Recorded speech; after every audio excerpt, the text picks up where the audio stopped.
Okay, karibuni sana kwenye Sahara Sparks 2021 Future Imagine. Jumanne hapa nazungumza. We'll start in the next 3 minutes.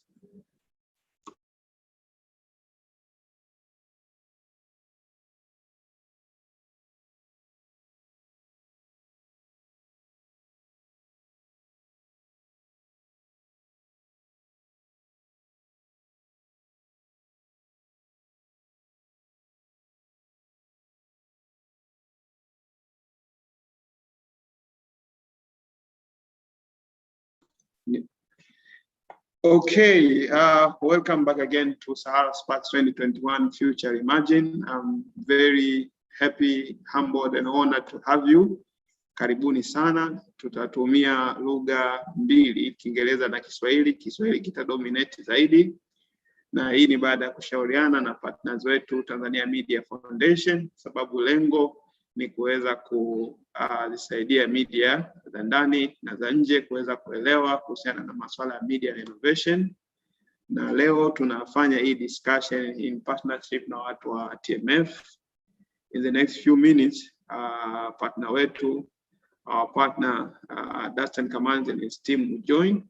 Already there is an account of TMF. I'm assuming this is Ganzo from TMF. Ganzo, please greet us if that is you. Ganzo, are you there?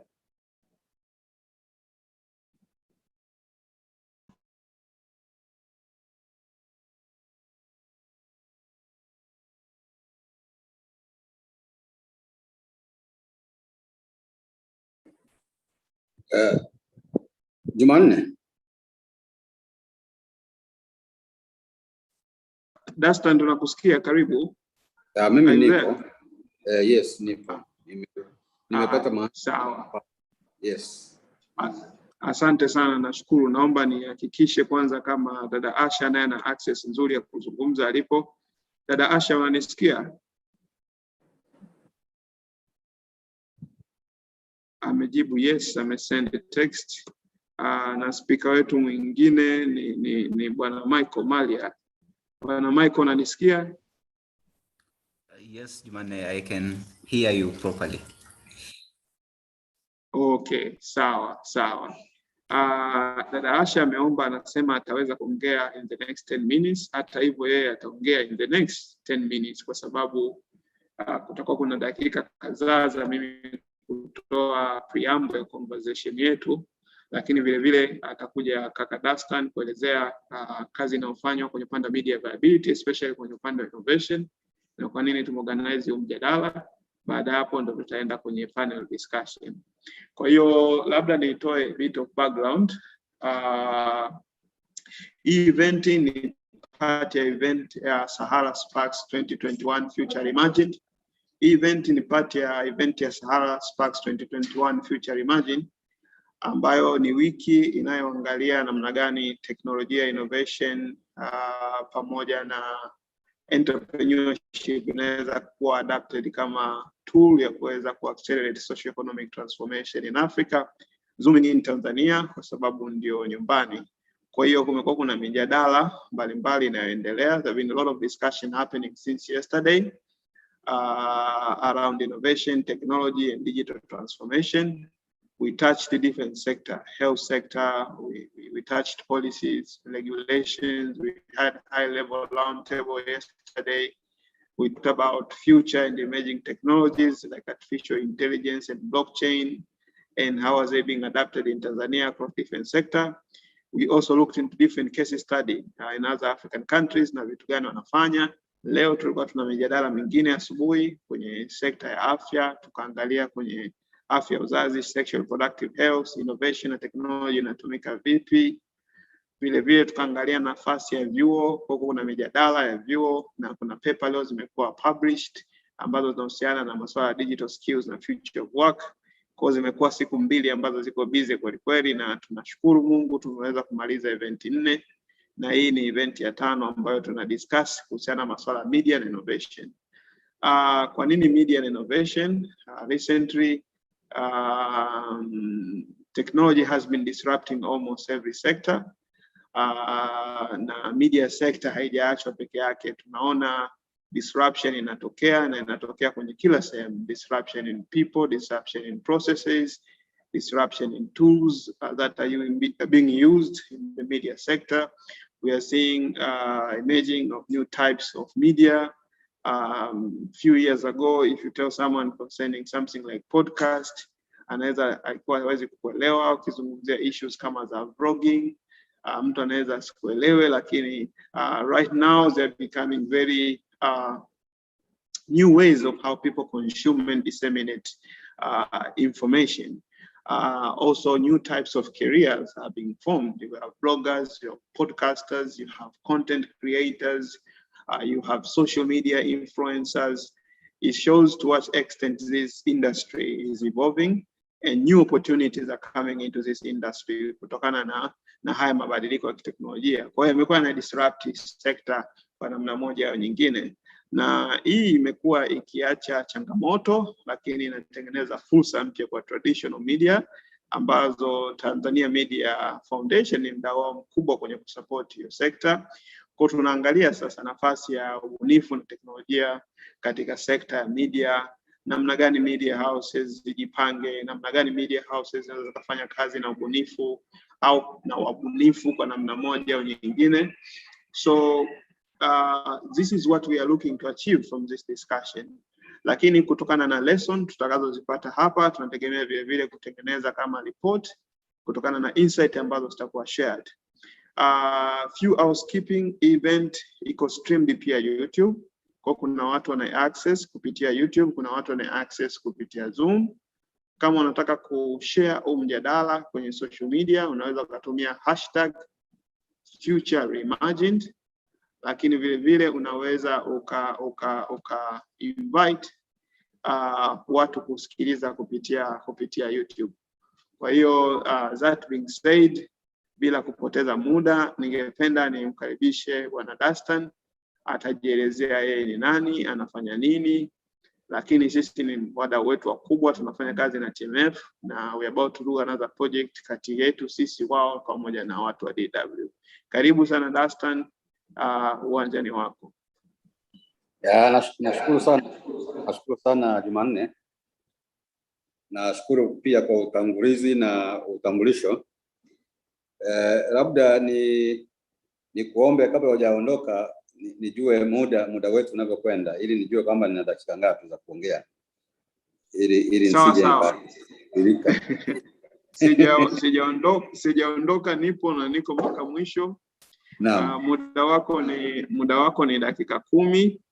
Sawa. Lakini baada ya hapo kama nafasi itakuruhusu, tungependa ushiriki panel discussion kwa ruhusa yako, lakini kama itakuwa imekubana sana tunaweza kukuruhusu uende tu, lakini muda uliokuwa nao sasa hivi ni dakika 10. Sawa, ninasafiri ninakwenda Dodoma. Kwa hiyo hapa nimebreak kidogo mahali hapa Morogoro ili niweze kuhudhuria angalau dakika 10-20 au nusu saa. Ninapenda niwepo angalau kwa muda kadhaa nikisikiliza, maana hii ni siku yetu pamoja. Sawa. Nikishindwa kuendelea kuwepo, Ganzo atakuwepo na atanipa feedback. Uzuri ni kwamba hizi sessions zinakuwa ziko recorded. Kwa hiyo nitaomba mnisamehe. Sawa. Amna karibu. Dakika zangu 10 zimeshaanza count. Napenda kuchukua nafasi hii kukushukuru Jumanne, lakini pia na Sahara Ventures kwa kuandaa hizi events ambazo umeziandaa. Kwa kweli nadhani ni ziko informative, lakini pia zinaleta chachu katika taifa letu kuwa na majukwaa ya mijadala kujadiliana mambo mbalimbali kwenye jamii yetu na kuangalia jinsi gani tutaweza kuendeleza nchi yetu. Hilo ni la kwanza. Lakini kama ulivyosema kwamba TMF tunafanya kazi pamoja na Sahara Ventures hasa katika masuala ya media na innovation katika media, na kwa hiyo katika event hii tumepartner kwa namna hii ili tuweze kuzungumzia masuala ya innovation kwenye vyombo vya habari ambavyo wengi tutaviita ni traditional media, ambako sisi TMF tumekuwa tukifanya kazi na kuangalia kwamba vyombo hivi vinaweza kusimama vizuri na vikaimarika na vikajitegemea na vikaweza kufanya kazi ya kutumikia au kufanya maslahi ya umma.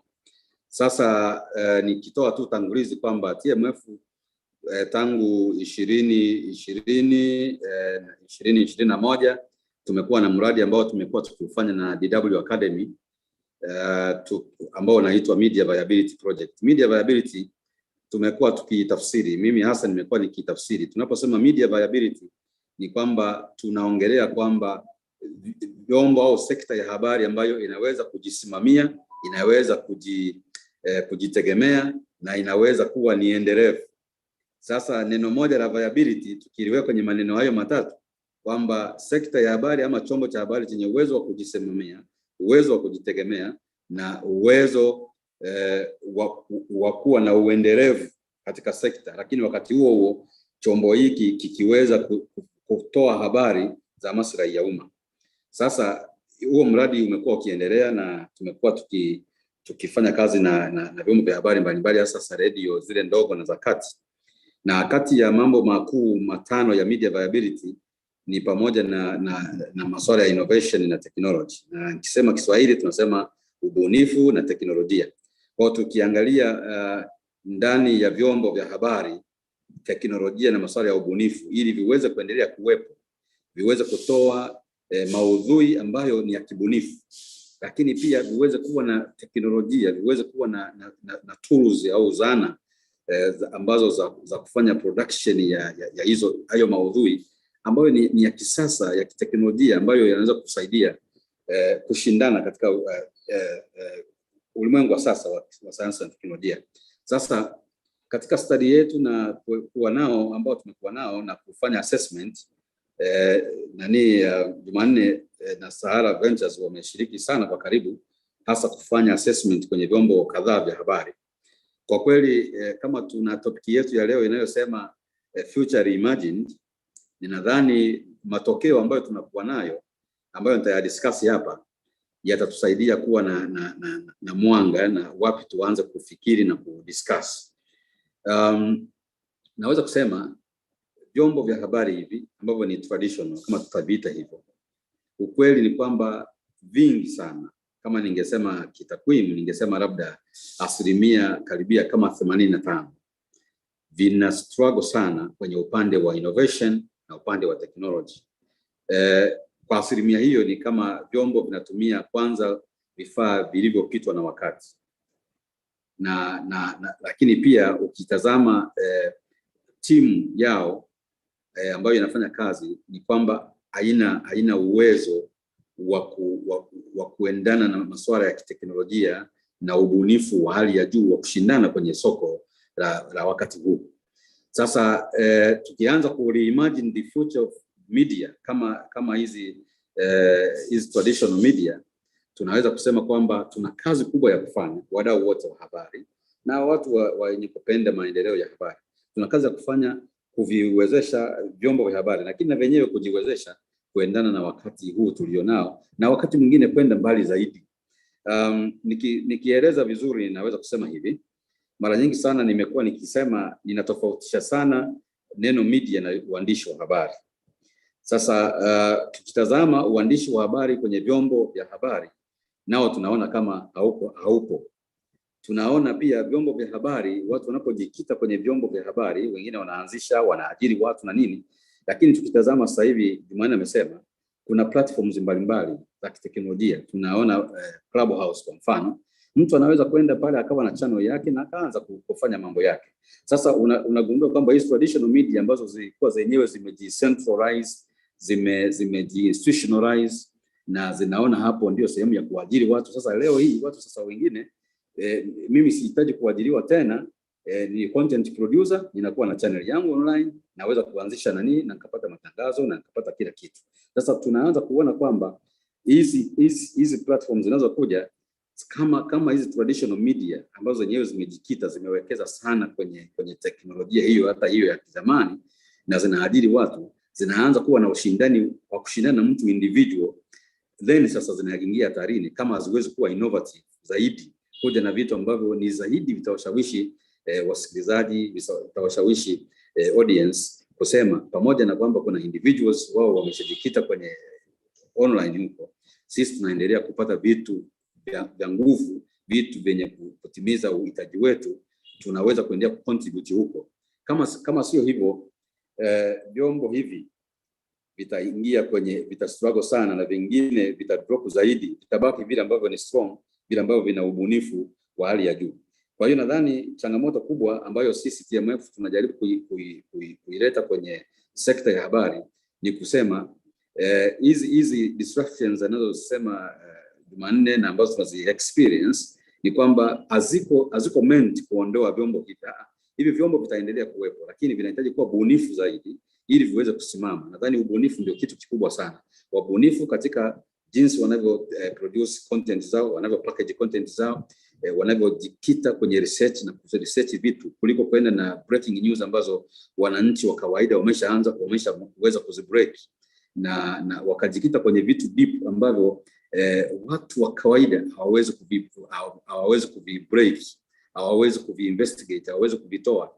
Sasa wakishafanya hivyo, watu watakuwa wakienda huko kwa sababu wanajua kwamba hawa watu wanaenda extra mile. Kwa hiyo kazi kubwa ya vyombo hivi ni kwenda extra mile. Na siku hizi tumekuwa na msemo wanasema day two whatever journalism. Najua siku hizi journalism zimekuwa nyingi sana. Zimekuwa nyingi sana, kila kicha watu wanakuja na journalism yao kulingana na context inavyokwenda. Sasa wanaanza kuongelea mambo ya day two journalism, kwamba baada ya ku break news kwamba ajali imetokea ama watu fulani umefanya nini, kila mtu amesha break hiyo, haijalishi yeye ni mwandishi wa habari ama si mwandishi wa habari, amesha break. Sasa chombo cha habari kinaporudi tena, tukakuta kesho kinaanza kutueleza habari ya ajali fulani imetokea jana, akijaenda extra mile kutueleza labda kwa nini ajali hiyo imetokea na kwa nini, akachimba zaidi ambacho huyu mwananchi wa kawaida asingeweza, then wananchi wanaviona hivi vyombo vinakuwa vinakosa relevance, vinapotea. So TMF tunataka kusaidia vyombo hivi viwe na ubunifu wa kwenda extra kile ambacho mtu wa kawaida ambaye si mwandishi wa habari anaweza kukifanya. Na kwa mantiki hiyo, vyombo hivi hizo disruptions hazitaweza kuvipata. So ni mambo hayo mawili, kuviwezesha kwenye masuala ya teknolojia, maana kwenye tools za kisasa, tools ambazo zinaweza kuwawezesha kufanya kazi, lakini pia namna wanavyo package na namna ambavyo wanaibua issues za kijamii ambazo jamii inataka. Nadhani Jumanne, kama nisingependa kuendelea, sijajua kama hizo dakika 10 zangu zimeishia wapi, lakini kama ningesema before nikimaliza ili mwanzo discussion, lakini niseme tu itoshe kusema kwamba tunapo reimagine the future of media na tukai-reimagine the future of traditional media, actually ni mambo hayo: ubunifu na uwezo wa kutumia teknolojia, tools za kiteknolojia ambazo tunazo, ili kuweza kuendelea kusimama, kuendelea kujitegemea, kuendelea kuwepo bila kuyumba, bila kutishwa na Clubhouse. Mtu ni radio station ya jamii ambayo inahudumia jamii, unatishwa na Clubhouse, unatishwa na nini? Utatishwa kwa sababu content yako wewe haitofautiani na ile inayotolewa kwenye Clubhouse. Tena ya Clubhouse inakuzidi kwa sababu kule kuna watu wako critical, kuna watu wako wabunifu na ni individuals wanaanzisha vitu vyao. Wewe umewekeza mamilioni ya shilingi, lakini content yako haina tija, lazima utakosa wasikilizaji, lazima watu watakimbia. Kwa hiyo ubunifu nadhani ni key. Baada ya hapo tunakuja kuongelea technology. Unatumia teknolojia gani? Vyombo vyako na vifaa vyako na uwezo wako na ujuzi wako, timu yako ina ujuzi gani? Tukimaliza hapo sasa tunasema mtashindana tu. Hakuna kitu kinachokuja kuua kingine isipokuwa jinsi watu wanavyoweza kusimama, wanavyoweza kujitegemea na wanavyoweza kuwa wabunifu. Hayo ni mambo makuu ya msingi. Kama ningesema nimechokoza mjadala ama nimefanyaje, nadhani hayo ndio maoni yangu kwa sasa.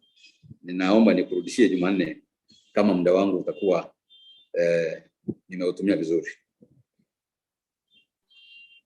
Sasa umeutumia muda vizuri sana. Zimekuwa ni dakika 10 nzito ambazo kweli umeweza kuchokoza mjadala. Speaker wetu mmoja Dr. Njoki Chege aliomba apology kwamba atachelewa kuingia. Kwa hiyo nitaanza na speaker wangu aliyokuepo. Nataka ni confirm kwamba dada Asha sasa hivi upo kwenye mazingira mazuri ya kuzungumza.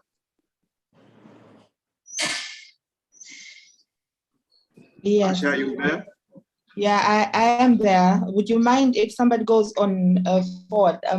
Ninaweza sasa. Nilikuwa ndo napumua. Asante sana. Asante. Asante sana. Pole jirani. Yeah, so thank you so much all those who have joined. Naona group limeongezeka sasa. We have significant number of attendees. So for those who have joined late, this is Sahara Sparks 2021 Future Reimagined. And this is part of those events that are happening. And this event is about media and innovation. Kwa hii ni event ambayo ina discuss media na masuala ya ubunifu na namna gani teknolojia na masuala ya digital transformation yana affect sekta ya media Afrika na Tanzania, na namna gani media houses zijiandae au zijipange na hizo changamoto, ili hizo changamoto zisije zikawa ni vikwazo, badala yake ziwe ni fursa za kuweza kufungua milango na kusaidia business to grow, ili kuweza kutengeneza impact kubwa zaidi kwenye jamii zetu. So bila kupoteza muda, ningependa nimkaribishe panelist wa kwanza, brother Michael Mallya. Michael atajiintroduce ni nani na anafanya nini, na atatupa preamble ya perception yake ya mjadala kabla tujahamia kwa dada Asha. Karibu Michael. Asante sana Jumanne, naamini nasikika vizuri. Unasikika vizuri sana Michael, karibu. Asante sana. Kwanza ni kushukuru wewe na timu nzima ya Sahara Sparks kwa nikupongeze kwa kazi nzuri ambayo mnaiendeleza ya kuhakikisha tunaendelea kukuza maendeleo au mapinduzi ya teknolojia, hususan teknolojia za kidigitali hapa Tanzania kupitia Sahara Sparks. Jana nimepata bahati ya kushiriki ufunguzi, na kiukweli kila session ilikuwa ni session ambayo hutamani imalizike kutokana na jinsi ambavyo mjadala ilikuwa inakwenda, lakini pia na wachokoza mada jinsi ambavyo walijipanga katika maeneo yao. Nimshukuru pia Dastan kutoka TMF kwa kuweka toni ya mjadala vizuri, na kwa sababu amezungumzia issue ya media vibe.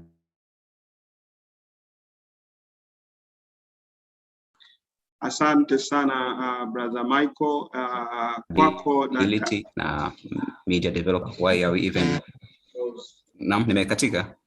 Hello? Tulikukosa kidogo, please endelea. Nilijua umemaliza kuzungumza, samahani, endelea.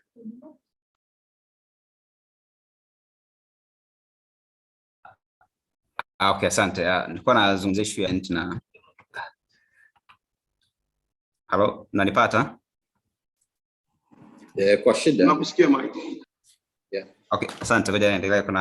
Nilikuwa natumia tu network ya simu, kwa mtu alipiga simu. So yes.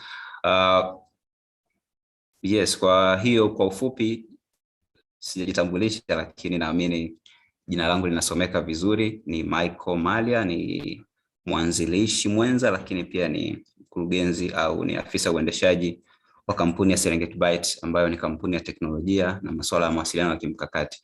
Na kwa kiwango kikubwa, kabla ya kuanzisha Sereng miaka 3 iliyopita, tumekuwa naendelea kufanya kazi katika sekta ya vyombo vya habari. Nimekuwa nikifanya kazi kwenye mashirika mbalimbali na kampuni mbalimbali za habari, na nimekuwa pia sehemu ya program mbalimbali za media viability na media development. Kwa hiyo nafurahi kuwa sehemu ya mjadala huu. Na mimi labda kwa kusema kwa uchache, kwa kufungua, niseme tu ningependa kuendeleza alichokuwa anakisema Mr. Dastan kuhusiana na masuala ya umuhimu wa vyombo vya habari vyote, vyombo vya habari vya zamani ambavyo maana ni traditional, na hata hivi vya kisasa au new media, ku prioritize swala la innovation kuwa ni swala la muendelezo. Why? Kwa sababu innovation au mabadiliko ambayo yanaletwa na teknolojia hayaepukiki, yanatokea kila siku. Kuna neno limetumika hapo, wakati mwingine yanaonekana kama ni disruptive, kwamba yanatokea hata bila sisi kujiandaa. Kwa hiyo hii inamaanisha vyombo vya habari vinapaswa kujiandaa mara kwa mara, na maandalizi haya sasa yanapaswa kuangalia aspect zote. Media organizations jinsi zinafanya kazi hazipaswi kuangalia aspect moja.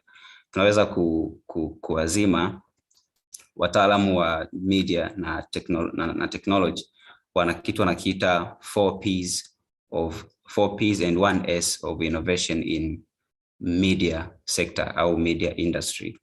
Na pia kwanza wanasema ni product. Kwa hiyo media inabidi innovate namna ambavyo inatumia products mbalimbali ambazo tayari zipo. Na tukizungumzia products tunamaanisha vitu kama channels ambazo zipo. Kwa mfano kwa tunasema hapa recently tumekuwa na channels kama Clubhouse, kuna Twitter Space, kuna YouTube, kuna channels aina mbalimbali, podcast. Hizo zote ni channels ambazo zipo. Je, media kwa mfano traditional media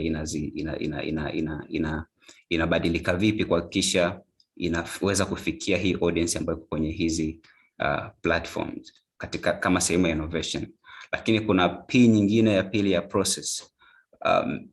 Process zote au michakato yote ya uendeshaji wa media na uzalishaji wa maudhui na kadhalika, je, zinabadilika? Kwa sababu unaweza ukawa unabadilika kwenye product kwamba okay na umeadopt hizi new media platforms, but are you changing when it comes to processes of producing content? Kwa sababu this new product requires or needs new ways of producing content, new ways of optimizing your content. Sasa je, unafanya hivyo, unabadilisha processes zako, au unakwenda kwenye social media lakini unabaki kuzalisha content kwa namna ile ya zamani?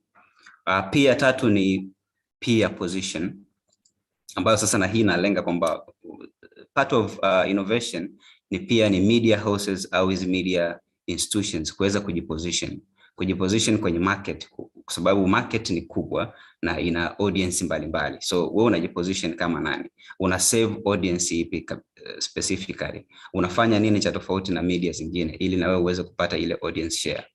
Na hii ukiangalia kwa mfano kwa Tanzania kuna nilikuwa naangalia report ya haraka kuna media zaidi ya 400 ukiangalia TV 43, radio 183, newspapers na magazines 229 na online media 22. So hizi media zote mtu kama ni huyo ata consume media ipi, aache ipi, na kwa nini afanye hivi?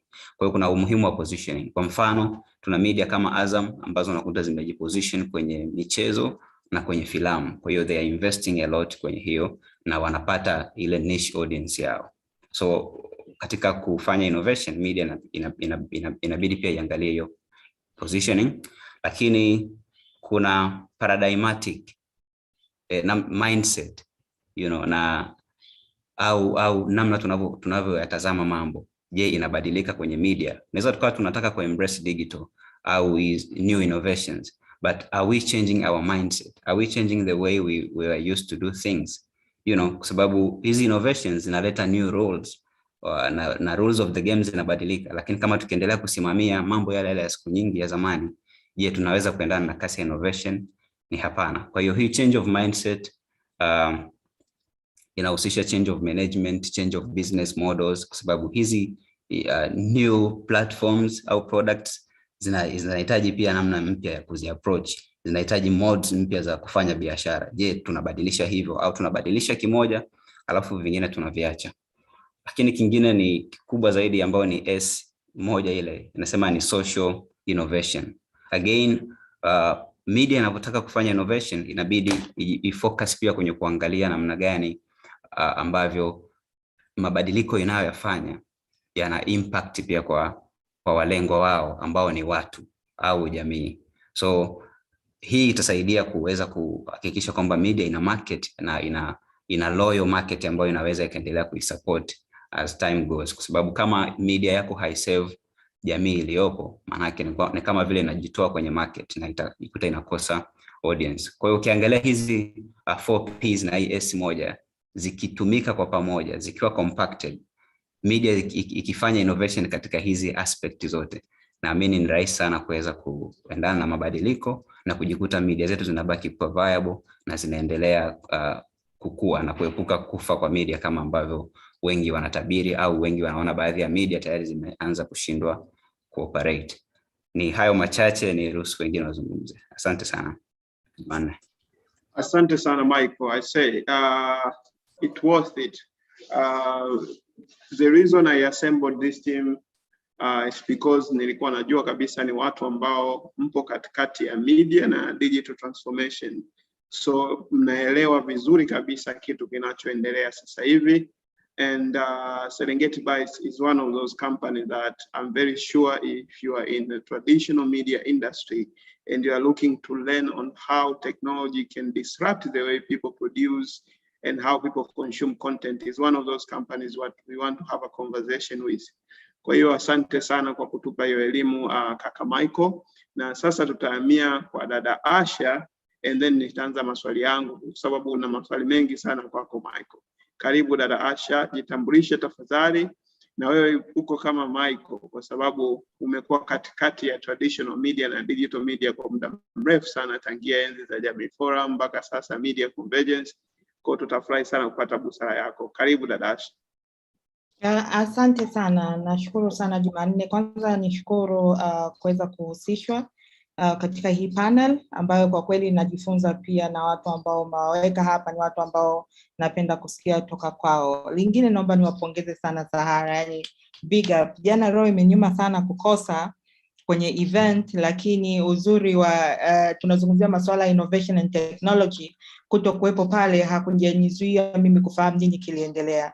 Na kwa kweli pamoja na kusema mimi nimepata raha sana katika kutazama kile kilichojiri, wale waliokuwepo pale nimeona kabisa kwamba wamepata raha zaidi. Ni pongezi kubwa sana kwenu kwa kazi nzuri, na ninafurahi kwamba conversations zinakuwa zikiongezeka, na zinazidi kuongezeka hata conversation ina change, yani kwamba watu angalau akili ziko ready kuembrace kwamba sasa tunabadilika na tunaenda kwenye, wanasema kwa Kiswahili tunasema fourth industrial revolution.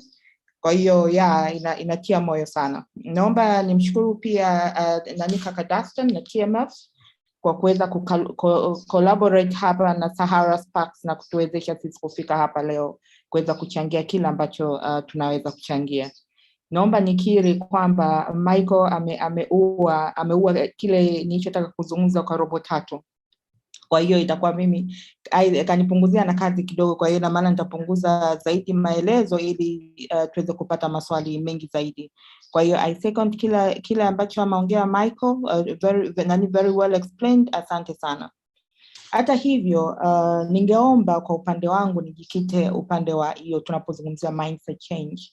Unajua we take it for tunaichukulia wepesi na tunaona tu tukiambia mindset change kubadili tu mawazo, kubadili tu mawazo na mtazamo wa jinsi ya kufanya hii kitu, lakini ukweli unabaki kwamba katika kusogea hatua inayofuata na katika kweli kubadilika, na kwa vyombo vya habari kweli kuweza kukumbatia na kunufaika kutokana na tunasema ubunifu na teknolojia, inatakiwa kweli wabadilike, sio kwa maneno, hapana, kwa utendaji.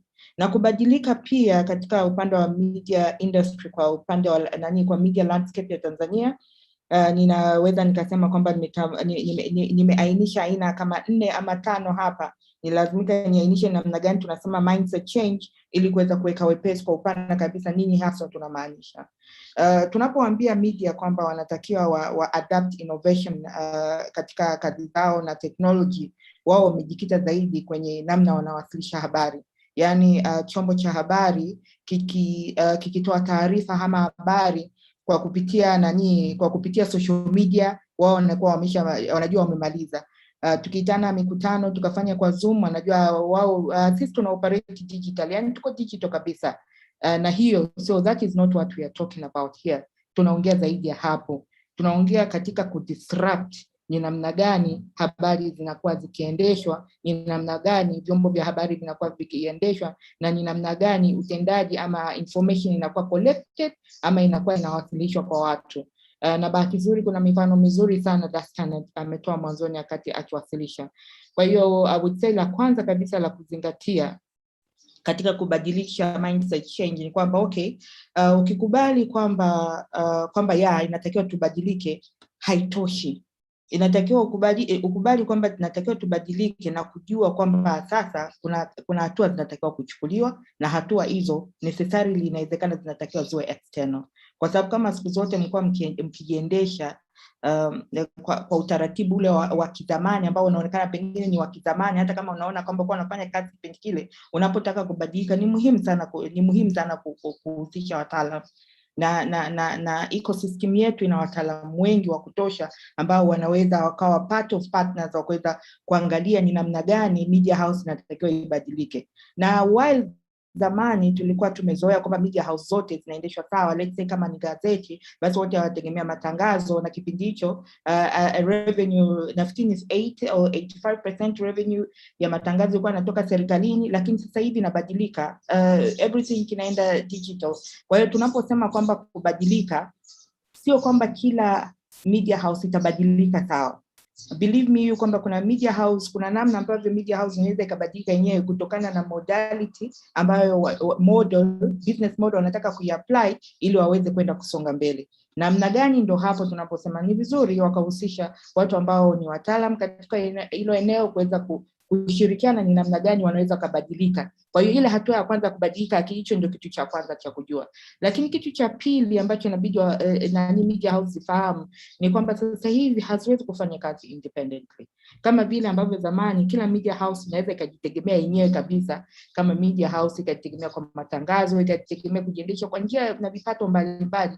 Sasa hivi zinatakiwa ziwe na ushirikiano, yani namna nzuri ya kuweza kwamba wanaweza wakajiendesha kwa faida ama kwa mapato ni kuweza kushirikiana na sekta mbalimbali.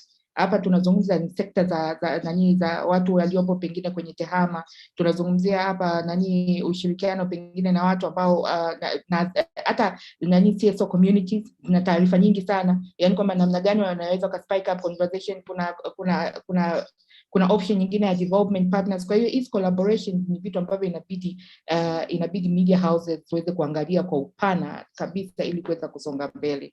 Lakini kitu kingine kabisa cha muhimu ni wao kuelewa mchezo, yani kwamba okay, tumecheza hii game mara nyingi. Unajua sometimes kama upo ndani jikoni na umekuwa part of that conversation kwa muda mrefu sana, saa nyingine unajisahau, uweze ukajitathmini wewe kama wewe. Saa nyingine inahitaji tathmini ya mtu wa nje, kwamba unahitaji watu ambao ni players, wanataka kuunderstand how is the space playing, how is it paving way. Na tuna bahati, tuna watu kama Tanzania Media Foundation have been doing a lot of studies, wametaja kwamba na Sahara Ventures imefanya nao kazi kuweza kuelewa kwamba spaces ikoje. Je, wanafanya nini kuhakikisha kwamba wanapata taarifa kama hizo, kuweza kufahamu kwamba ikoje. I can almost bet inawezekana hata nikimuuliza kaka Dastan hapa kwamba ni media houses ngapi zimewahi reach kwako ili kuweza kufahamu kwamba hizo studies mnazofanya zina vitu gani, pengine hakuna ama pengine ni chache, lakini tukiangalia media houses ni nyingi sana. Kwa hiyo hilo ni swala la msingi sana ambalo linatakiwa pia kuangalia.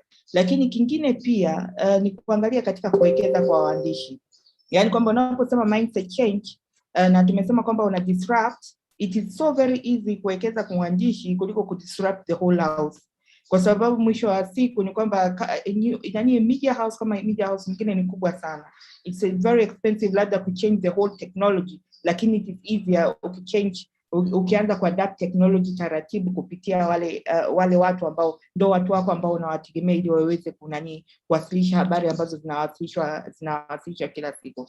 Sasa kubwa kuliko lote ambalo niweza kuzungumzia, naamini kwamba a lot of media houses ambazo ni kubwa zinajutia kwa namna moja ama nyingine maybe ku underestimate the power of citizen journalism na ku underestimate the power of citizen participation. Kwa sababu mwisho wa siku kwa mara ya kwanza habari imekuwa yani watu wanasema bureaucracy ile ya kwenye kimba sije nisema kwa kwenye habari umefichwa, yani kwamba kuna habari ambazo zinatoka moja kwa moja na nichelea hapa nisijirudie kwa sababu nimeshazungumziwa namna gani habari inakuwa breaking news leo na kesho inarudia tena. Kwa hiyo I would say kwamba hivyo ndio vitu vya kuweza kuzungumzia. Ningependa Jumanne kama hutojali pengine kwa kuzungumzia hayo maswali ambayo nimezungumzia mindset change, nimeona pengine tuache nafasi nzuri nafasi kubwa kwenye maswali ili tuweze kuyajibu, kwa sababu kusema ukweli most of what I had to share has been shared by Michael. Asante sana. Asante sana Asha, asante sana Asha. It has been an exciting conversation. I'm also learning a lot. And I've seen Dr. Njoki Chege. I want to make sure if she can actually hear us. Dr. Njoki, are you there? Yes, Jumanne, I can hear you loud and clear. Okay, great. So you are in conversation with Michael Mallya from Sereng, one of the exciting companies that are disrupting the media sector in Tanzania. You're also in conversation with Asha Abinallah, the founder of Media Convergence. They're doing interesting stuff between media and technology. And also you are in conversation with Dastan Kamanzi. He's your partner, I'm very sure you know him already. Yes. We've been talking about innovation and media and how innovation is disrupting the media sector. How as media sector should we be prepared? What are the challenges? What are the foreseen opportunities? We've been using Kiswahili a lot because there are some like grassroots media, local media involved. So we wanted also them to get a piece of this conversation. So if your Kiswahili is comfortable, you can do Kiswahili or you can mix both. And you are welcome to share your 2 cents. Karibu daktari. Asante sana Jumanne. Kiswahili changu sio kizuri zaidi, so I'm going to be mixing it up. Thank you very much. Don't worry, please do that. Thank you very much. So thank you for this opportunity, Jumanne. I think it's a very good conversation and very timely indeed to have this kind of conversations around media innovation, especially at a time such as this, when global media and East African media especially is undergoing a significant disruption, not just occasioned by the digital disruption, but also in the age of COVID-19 that has made the media think completely differently and accelerate some of the programs and some of the projects and plans that they had from 2025 all the way to 2020. So like Jumanne probably mentioned, we are in the media innovation space and we support media innovators across East Africa. I work for the Aga Khan University. My name is Njoki Chege. I work for the Aga Khan University at the Media Innovation Center. And what we do basically is support media innovators from Kenya, Uganda, Tanzania through mentorship, training, coaching, and just creating a community of media innovators that are spread across those 3 countries that I talked about earlier on.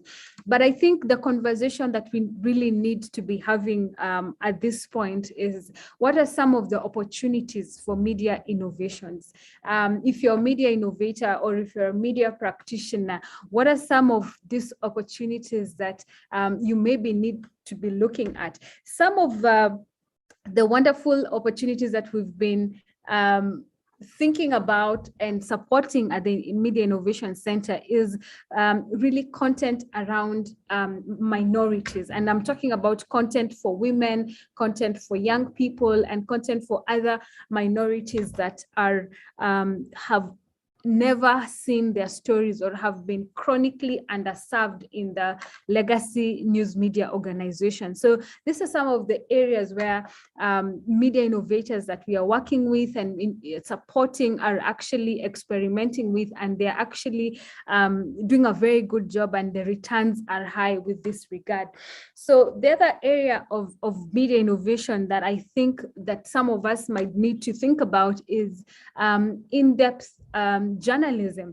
There are studies that have shown that, particularly in the case of Kenya, that audiences are just sick and tired of having news media organizations covering so much politics, focusing on the negative, who is fighting who is moving to which political party and who is not doing this and all that. But an area of media innovation that we see is actually working. Number one is explainer journalism, particularly for these minorities. People want to understand the news behind the headlines. They want to understand why is it that this is happening. They don't so much, they know the headline because they have gone to Twitter, but they want a media innovator to tell them, this is the headline, and this is the background, this is the history, this is why you need to care, and this is the way forward, and these are the recommendations. So explainer journalism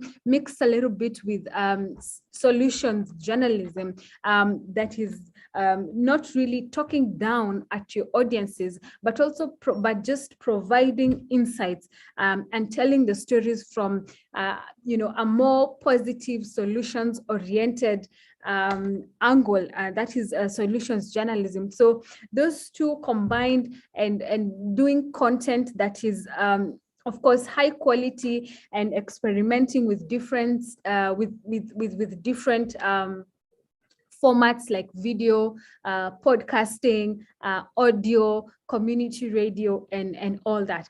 But then something else, another conversation that we need to be thinking about is that of media sustainability and media viability. At the Innovation Center, we are founded on the principle of media viability. And that is what we think as the capacity of news media organizations to provide high quality journalism that is commercially sustainable.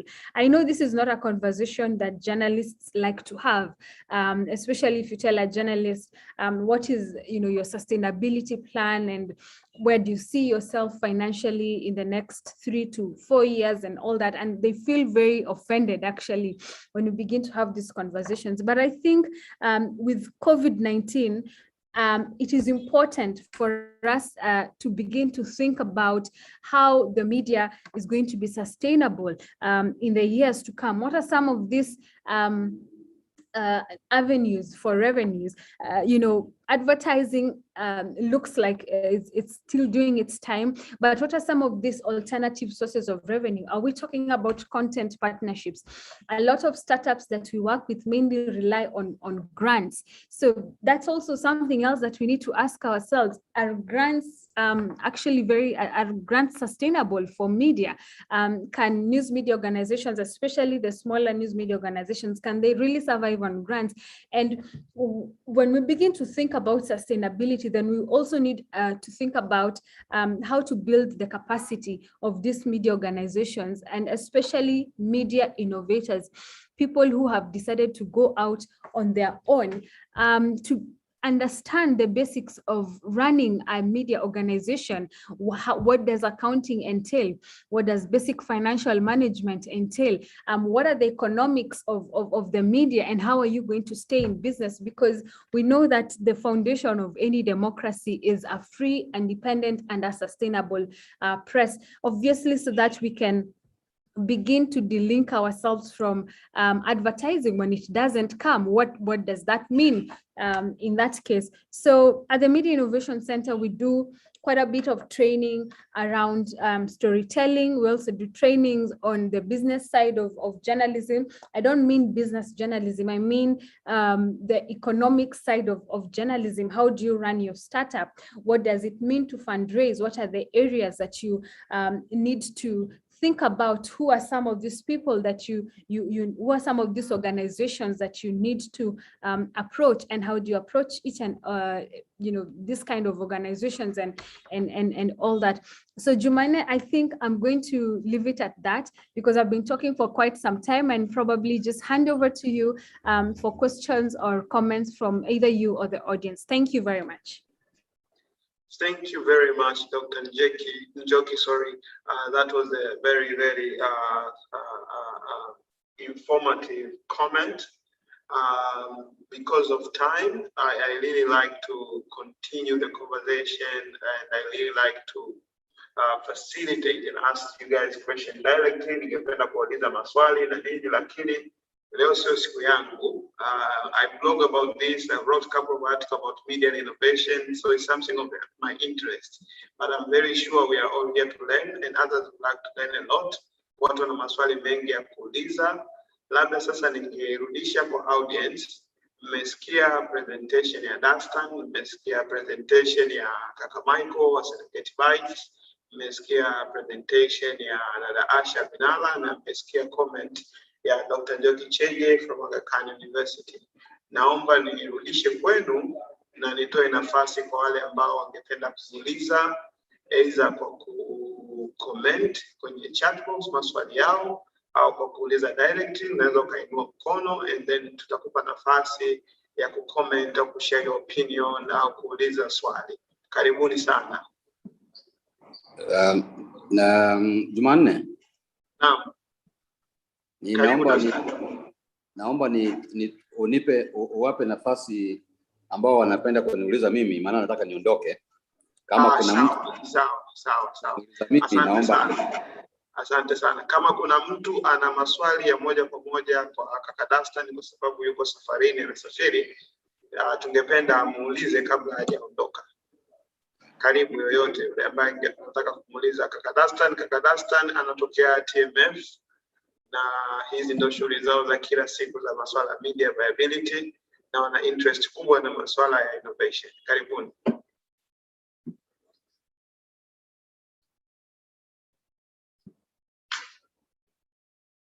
Na yote ana swali? Labda mimi okay, kuna swali kutoka kwa Jeston Smile FM. Karibu Jeston, uliza swali lako.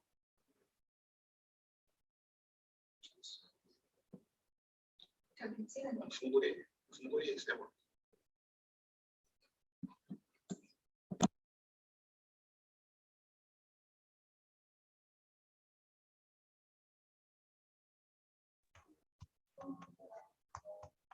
Karibu Jeston, tunakusikia.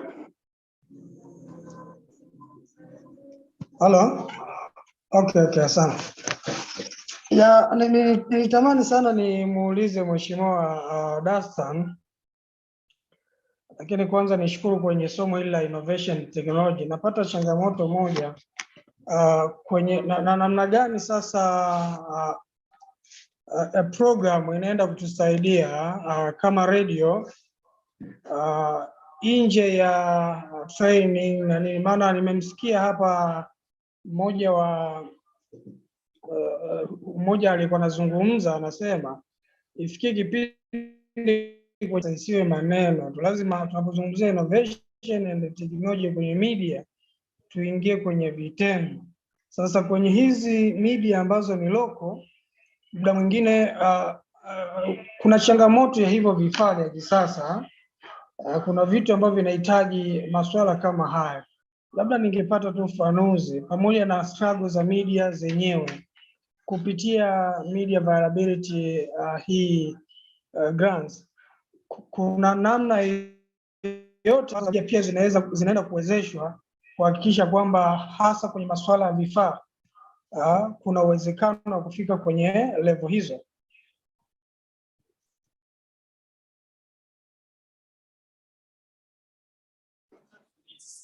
Jumanne. Kaka, swali lako hilo. Ni swali langu sasa. Ninataka tu kama kuna mwingine aulize, nadhani mmoja, alafu nitajibu niondoke. Niliona Brighton amenyosha mkono. Sasa sijajua ametoka au vipi. Brighton, karibu, ulinyosha mkono. Maana nikianza kujibu niondoke. Brighton Cosan au ameahirisha. Kwa ameahirisha, twende na hilo alafu anauliza. Karibu Brighton. Asante kwa nafasi. Mimi nilikuwa nataka kuuliza kama alivyotangulia mwenzangu hapo. Amesema kwamba kuna changamoto kwenye, yani labda ni mkakati gani ambao ninyi kama TMF mmeuweka au mnaufanya katika kuhakikisha kwamba mnasaidia hizi media ili basi ziweze kupata nafasi ya kuachieve hiyo innovation, kwa sababu kama alivyosema, ukiangalia media nyingi zina vifaa duni, lakini pia ukiachana na vifaa, knowledge na wewe amepotea. Brighton. Ila nadhani tumepata context ya swali lake. Karibu Dastan. Yeah. Nimeshapata.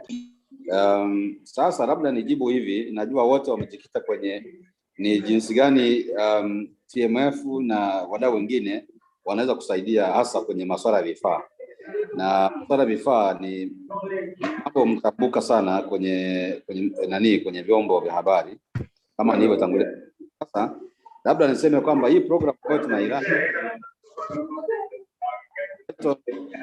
nadhani unaweza ukamute microphone yako. Endelea Dastan. Yeah.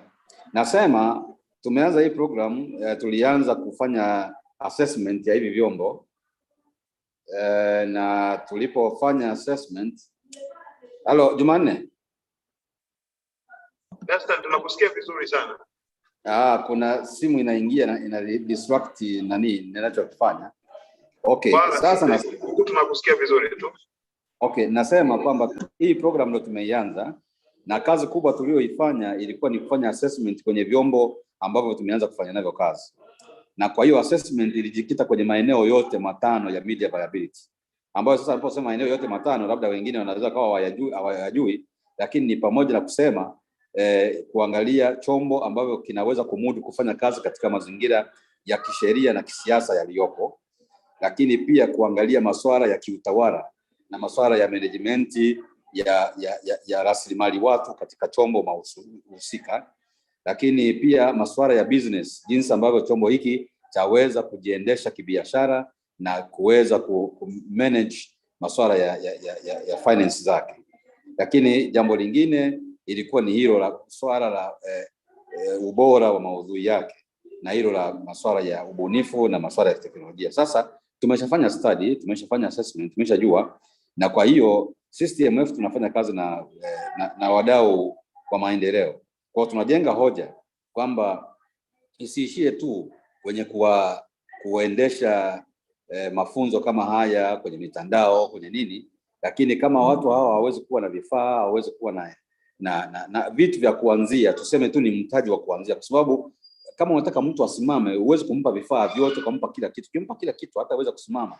Ndio maana tunapowajengea uwezo, tunawajengea uwezo wa kibiashara, tunawajengea uwezo wa kufanya marketing, tunawajengea uwezo wa kuweza kuwa wabunifu, ili sasa mwisho wa siku hawa watu waweze kujinunulia vifaa wao wenyewe, waweze wao kusimama wao wenyewe kuliko kutegemea. Sasa utegemezi ule, yawezekana tutajenga hoja kwamba tuwape seed equipment, sio kuwapa kila kitu ama kufanya nani, lakini hoja ya msingi iliyopo ni kwamba ni kweli vyombo hivi vinahitaji kuwezeshwa kimafunzo, lakini pia na kivifaa ambayo itakuwa ni mbegu. Kwa hiyo nitasema TMF in the future, hivi karibu, yawezekana tukaanza kusaidia mbegu ya vifaa. Lakini wakati huo tunafikiri kwamba tukikujengea uwezo wewe wa kibiashara, wa innovation, utaweza kujinunulia vifaa mwenyewe na utaweza kusimama mwenyewe. Nadhani hivi ndio ninavyoweza kujibu. Na tupo tunaendelea. Asante sana kaka Dastan. Kwa nimesikia neno seed financing for infrastructure. Sawa, lakini inategemea na wewe mwenyewe umejiandaa vipi na system gani umetengeneza kuweza capitalize kwenye hilo. Bila kupoteza muda, kwa sababu we're running out of time and I want to be very conscious with people's times. Kama kuna mtu mwingine mwenye swali aidha because sasa tunamruhusu kaka Dastan aende, aidha kwa dada Asha au kwa brother Michael au kwa Dr. Njoki, this is your time. We welcome few questions before I get back to them and give them at least an opportunity to say some passing words.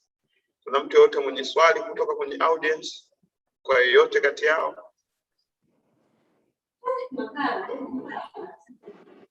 Kama una swali nyosha mkono. Maana naomba kuondoka.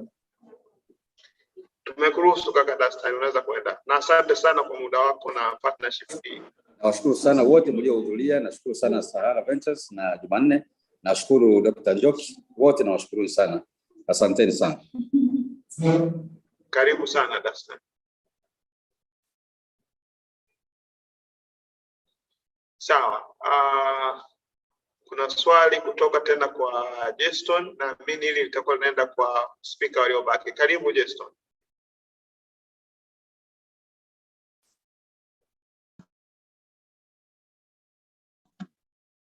Justin, unaweza kuuliza swali, karibu.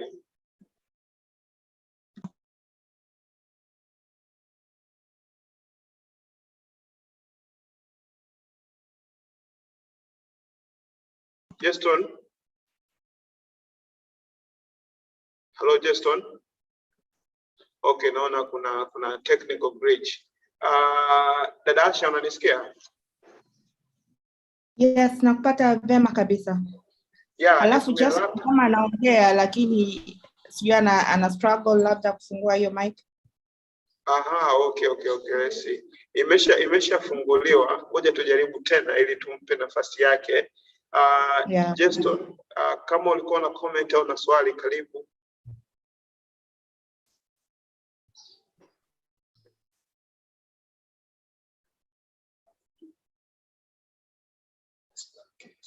Unaweza kuongea? Yes, labda niende moja kwa moja kwenye swali. Mimi nilikuwa naomba ufafanuzi tu mzuri. No, ulikuwa na redirect kwa nani? Hili na redirect kwa msemaji wa mwisho alikuwa anazungumzia masuala ya, nafikiri anaitwa nani, Asha Dada Asha, ni dada au kaka Dasta? Dada anaitwa Chenge. Dr. Njoki Chege. Okay. Karibu. Ya nataka nijue innovation namna anaweza media in terms of some opportunities for media innovation. How I can understand innovation in media. Vitu gani vitanionyesha kwamba media yangu sasa nimefanya innovation ya kutosha? Asante kaka Justin. So Dr. Njoki Chege, are you there? Ndio niko hapa. Yeah, so the question is at what particular time would I do self-assessment and say now I'm running an innovative media house? Okay, asante kwa hiyo swali.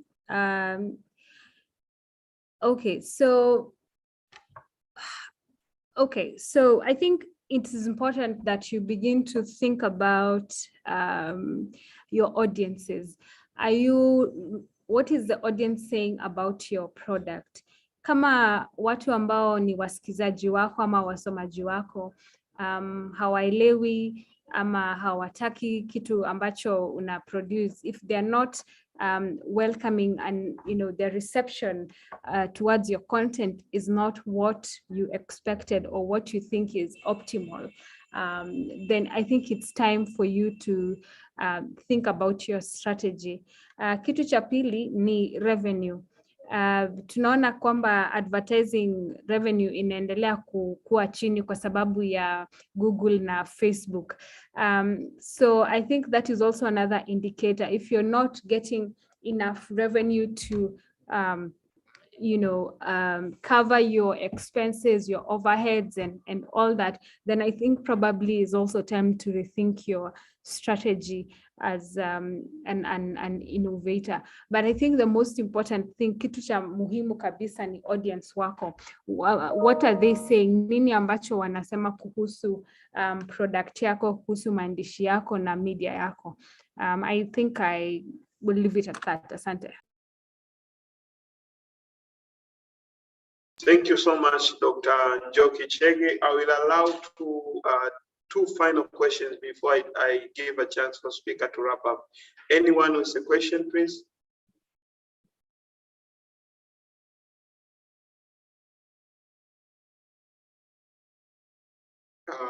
Sawa, wakati watu wanafikiria maswali. Okay, Emmanuel, karibu Mr. Emmanuel Chibasa to ask your question. Karibu, uliza swali lako.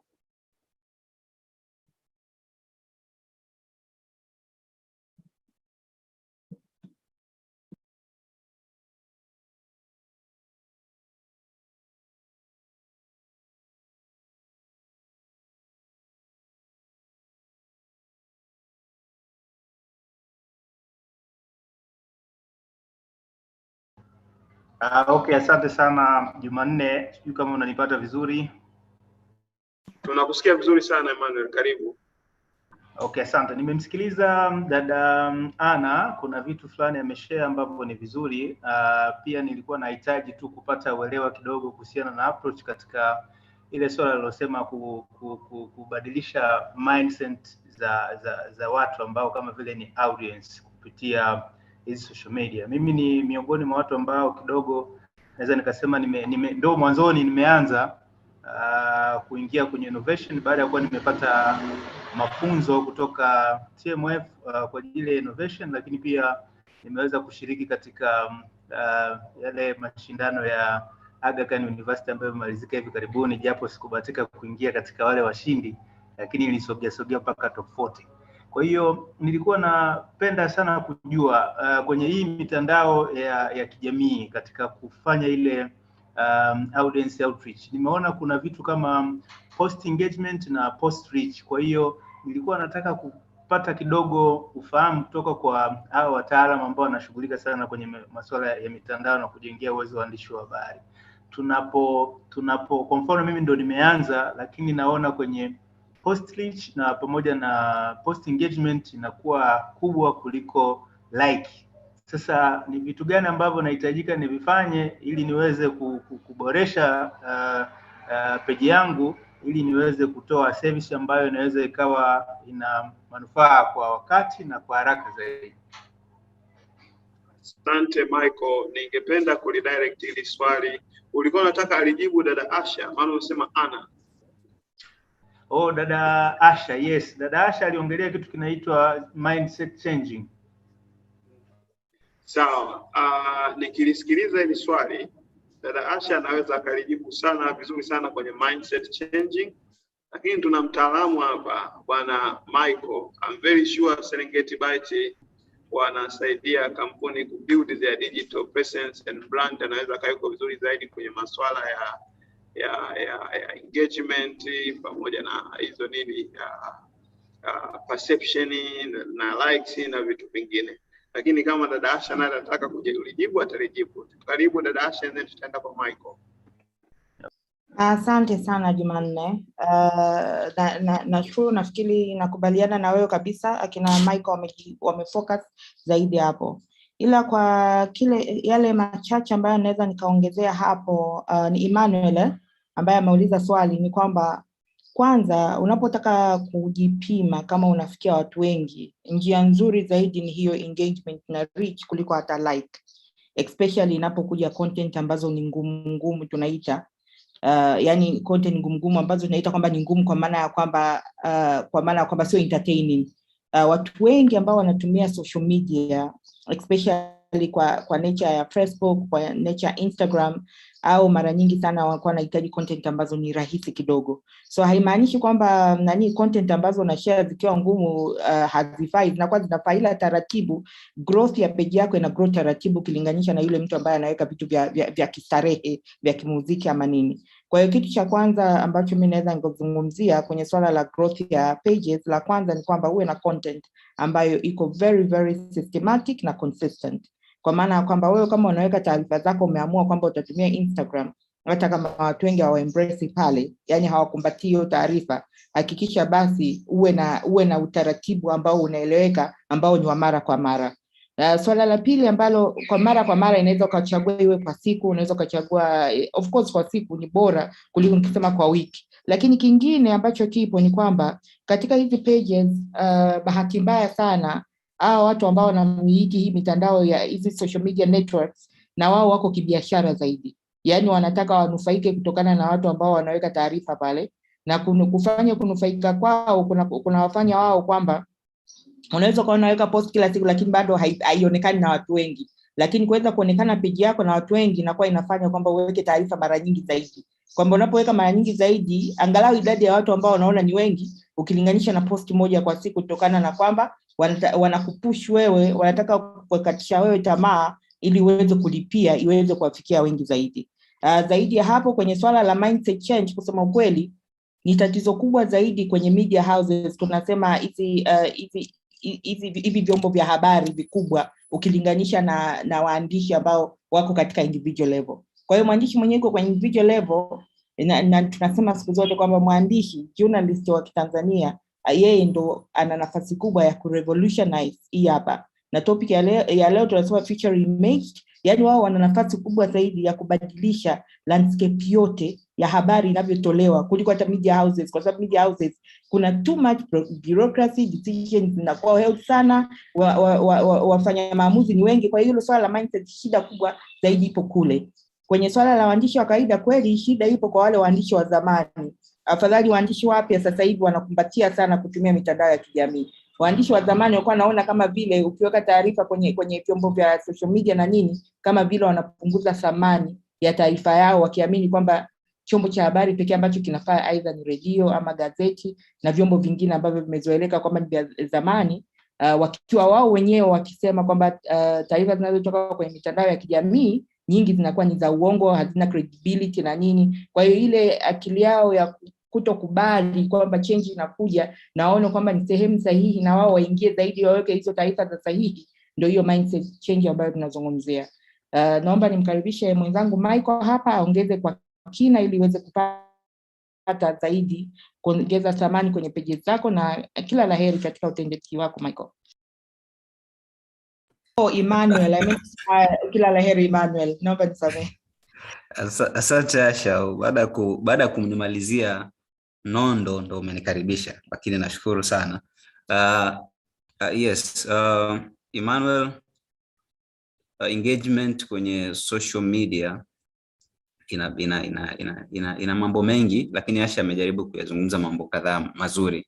Kwa mfano, kuna restriction ambazo zipo saizi ni technical kwenye hizi social media nyingi, kwa sababu na wenyewe wanatumia kama sehemu ya biashara. Mfano Facebook na Instagram, wanaona wakikupa impression kubwa ambao unaipata organically, hautakwenda kutumia huduma zao kama za matangazo na nini. Kwa hiyo wanakurestrict kidogo ili uweze kutumia huduma nyingine kama za promotion.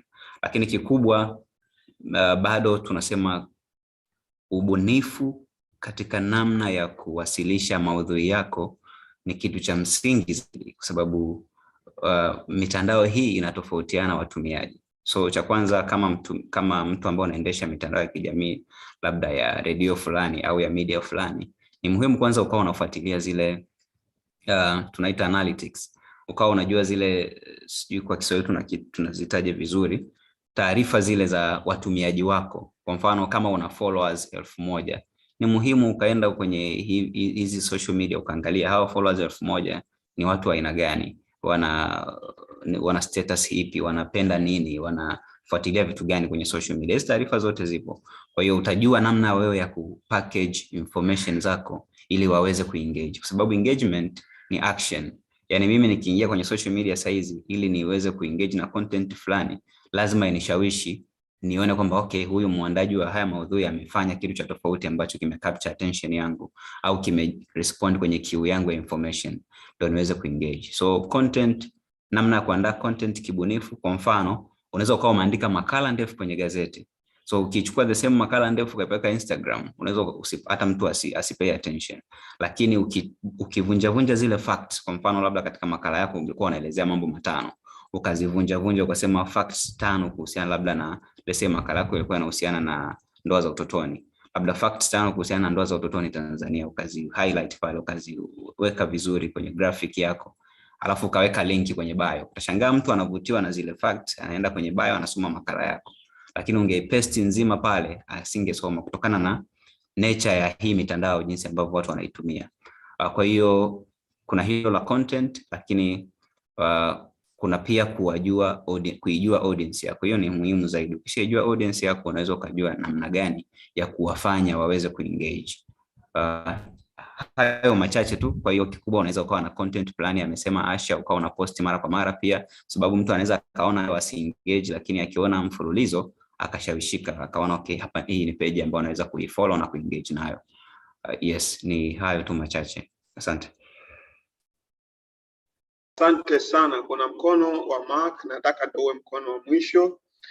Mark, uliza swali lako and then we wrap this up.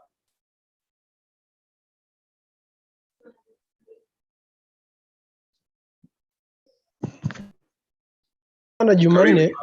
Yeah. Asante sana Jumanne, asante Asha, asante Michael na kila mmoja ambaye participate. Lakini katika tunapofikiria katika hili swala la future reimagined, nilikuwa nataka nijaribu kuuliza kwamba finances, kwamba vyombo vya habari sources zake of income zitakuwa ni zipi, kama taasisi zitahitaji pia pesa kujiendesha. Je, mianya ya hizi taasisi kuweza kupata pesa inakuwa ni zipi? Asante sana. Mark, hujasema hilo swali unamuuliza nani? Au yoyote ambaye angependa kujibu? Ni swali ambalo tunaweza tukajiuliza wote kwa pamoja tukajibu, kwa sababu nadhani panapo hii mada ya media inapokuwa discussed, nadhani kitu ambacho watu tunasahau kukiweka pembeni majority of the time ni the finances ambazo zinatumika, pamoja na kwamba ndio tunafanya kazi katika the digital world. Kuna gharama ambazo zinahitaji kwa ajili ya kufanyika research, kuna gharama za kupublish, kuna gharama moja au nyingine ambayo mtu itabidi aingie. Sasa je, kuendelezwa au kufanya kwamba hizi media zinazokuja ziendelee kuwa sustainable, je, wanatumia njia zipi sasa kuweza kuwa sustainable financially? Kwa sababu ndio unaweza ukawa na product ambayo ni technologically it is pushing you forward, lakini that particular product is costing you money, but you're not yet able to monetize on the type of content that you're making. Now tukiangalia katika mazingira yetu na context ambayo tupo, je, tuko katika namna ambavyo tunaweza tukaenda sambamba na financial models ambazo zinaweza kuwa replicated kuhakikisha kwamba ndio tunakuwa na wanahabari wa kizazi kipya, lakini pia wanakuwa na namna ya kipekee ya kuweza kumonetize products zao? Au pia hicho ni kitu ambacho inabidi tukilaze tuje tukiamsha tena siku nyingine, kwa sababu nadhani ni mada ambayo inaendana lakini pia ni mada tofauti.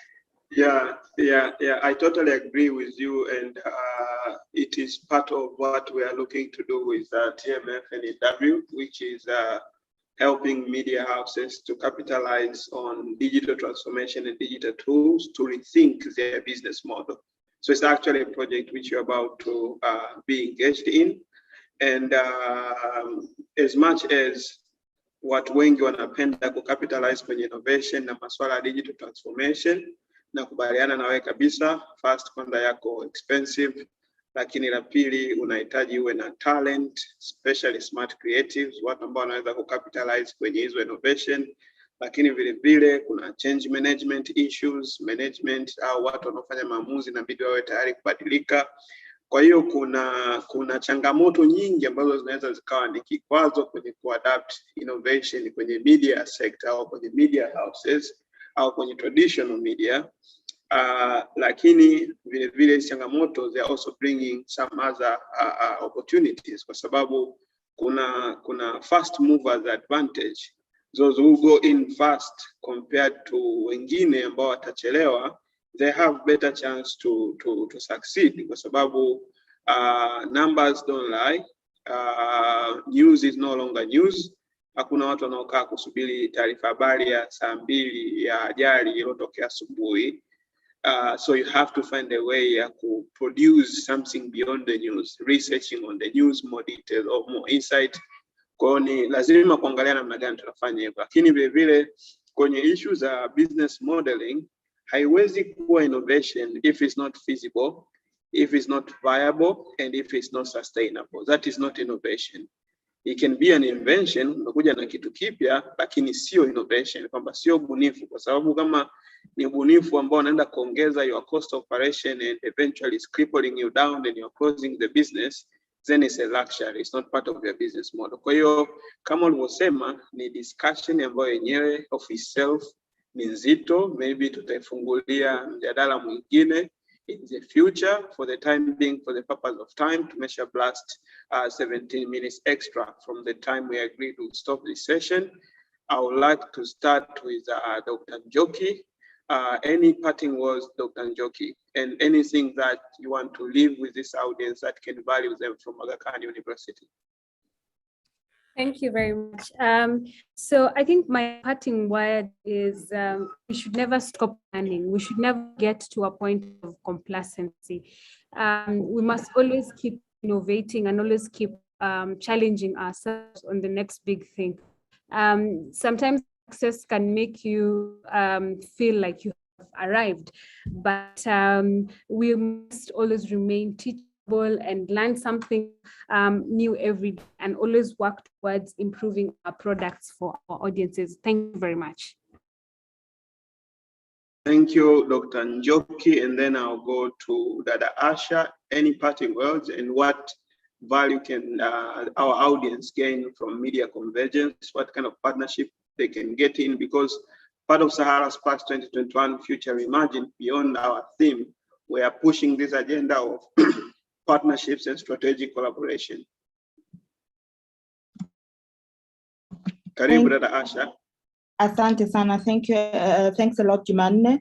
And I would really like to acknowledge and emphasize that we are really interested, as media convergency, we are really interested in anything to do with innovation, anything to do with technology across all sectors, whether it's media, whether it's CSOs, and whatever the case. But if you're interested into that area, sisi tuko very interested. Lakini la pili, so one of the things we've realized over the time is that we meet a lot of people who are very interested in what is going on or what is to be, but they don't know what to do. So bado safari ndefu, I would say kwamba people need to be patient, because the learning pace is very, very slow. Sometimes it is frustrating, but whether we like it or not, we really, really have to embrace that.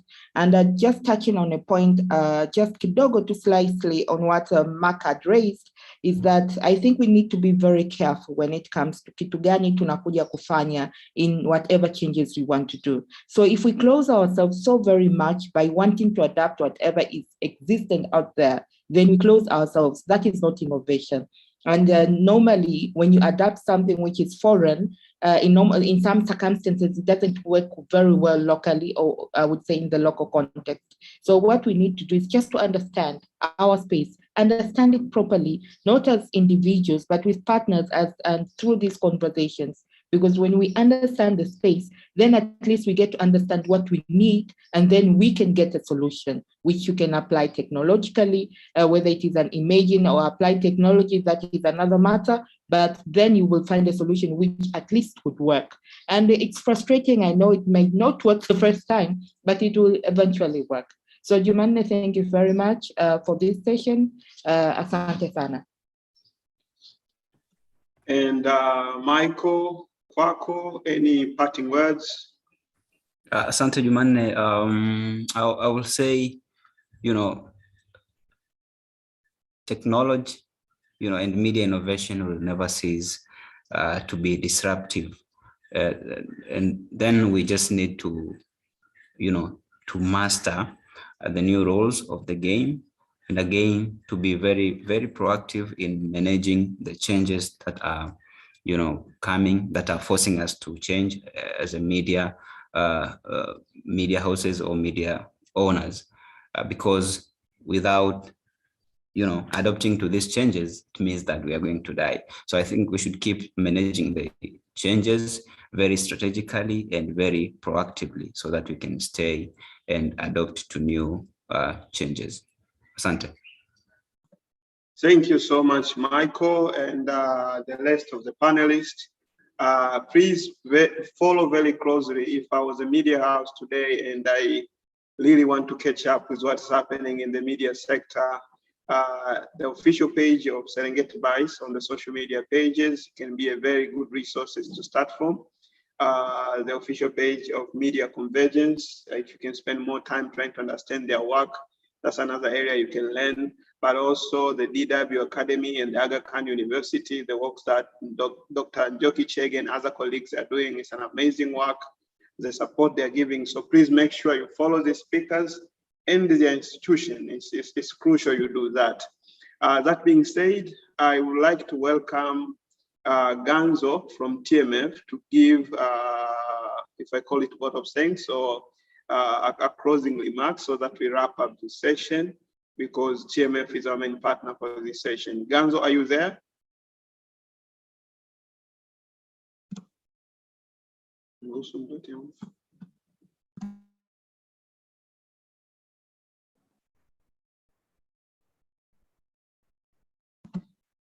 Ganzo, are you there? Alfred, are you there? Okay. Kaka Yeah, Jumanne. please. Karibu. Yeah, asante sana. Unluckily, sikuwa nikifuatilia sana, I was up and down. Kwa hiyo I would like to ask a question. Amna shida. Basi, that being said, jamani, nawashukuru kwa muda wenu, na wiki ya Sahara Sparks 2021 Future Imagine bado inaendelea. Kwa wale ambao wanapenda kujua masuala ya digital skills Tanzania na future of work, kuna event moja imebaki kwenye Clubhouse ya leo saa 1 jioni. Kesho kutakuwa kuna event, kuna New Innovation Hub in Dar es Salaam inaitwa Ideate. Watakuwa na conversation kwenye masuala ya innovation, itaanza asubuhi. Ofisini kwetu Sahara Ventures kutakuwa kuna technical session kwa watu ambao wanataka kujifunza masuala ya blockchain technology from the scratch. If you're looking to learn, tutakuwa tunafanya event na watu wa Africa Blockchain Center. It's a very technical session. And then in the evening of tomorrow, we'll also have an event on legal technologies. So if you want to understand issues of legal and technologies, this event will be carried out in partnership with Breakthrough Attorneys on Clubhouse. On Thursday, there'll be an event with UNCDF specifically for fintech startups and fintech companies. And eventually on Friday, we'll do a marketplace for startups and investors across the East African region who are looking to raise money from regional investors and global investors. So keep following the hashtag Future Imagine, keep following the events, and thank you so much for your time. Let's form those partnerships and collaborations for the future of our continent. Thank you so much and have a good evening. Thank you. Bye.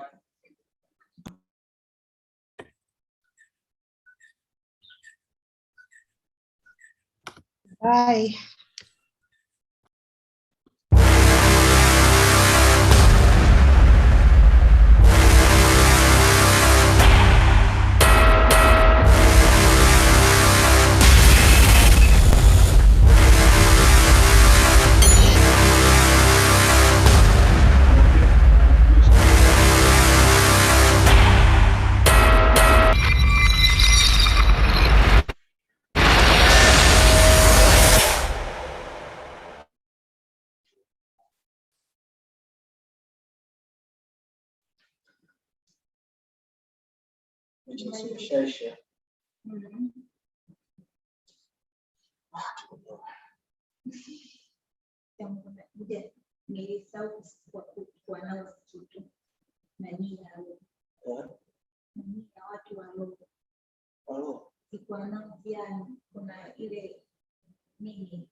Then we put